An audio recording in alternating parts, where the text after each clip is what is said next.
Psychology says the children who felt like they never quite fit in were often the ones seeing the world most clearly. Not broken. Not behind. Not too much. Just operating on a frequency most people around them hadn't learned to hear yet.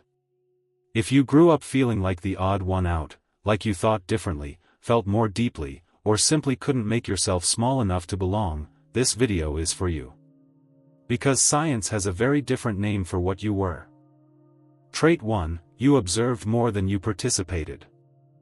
In social psychology, this is called heightened environmental monitoring. While other children jumped in, you hung back. You studied the room. You read dynamics, detected tension, and noticed things no one else mentioned. This wasn't shyness. It wasn't fear. It was a highly efficient cognitive strategy. Your brain was gathering data before committing, a pattern consistently found in individuals with elevated cognitive complexity. You weren't on the outside looking in. You were a natural analyst in a room full of performers. Trait 2, you had an inner world more vivid than the outer one. Psychologist Elaine Aron identified a trait called sensory processing sensitivity, a neurological pattern where the brain processes information more deeply than average. Children with this trait didn't just experience things. They absorbed them. Stories hit harder. Music felt personal.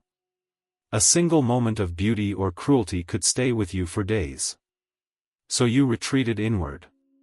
Not to escape, but because your interior life was genuinely richer, louder, and more textured than most conversations happening around you.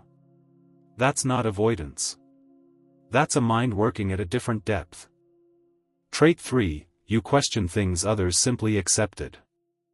This trait has a name in developmental psychology: autonomous moral reasoning.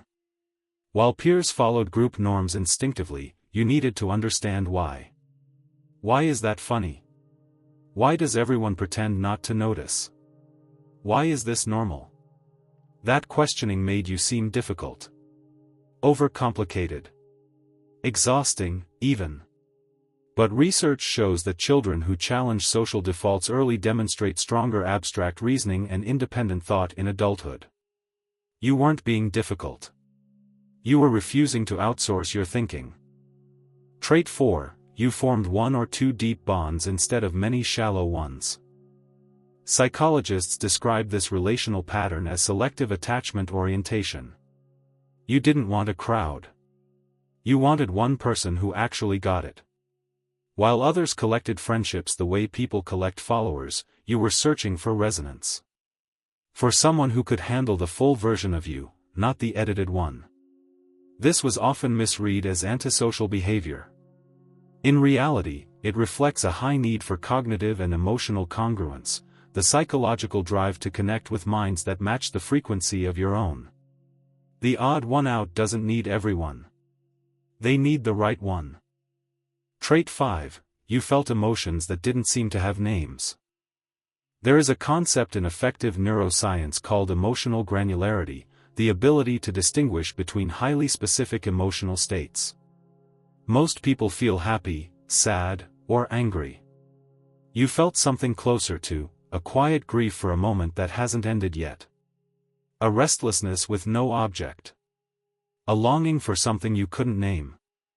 High emotional granularity is strongly correlated with psychological resilience and metacognitive depth, the capacity to observe your own mental and emotional states with unusual precision.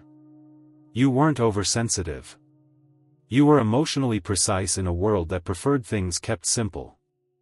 Feeling like the odd one out was never a diagnosis. It was a data point. Every trait on this list, the watching, the depth, the questioning, the intensity, points to a mind that was built for more than surface-level living. You weren't behind the group. You were tuned to a different signal entirely. And the older you get, the more you'll find others who can finally hear it. If you want to keep understanding the hidden psychology behind human behavior, hit that subscribe button right now, because the next video might explain something about your mind you've never noticed before.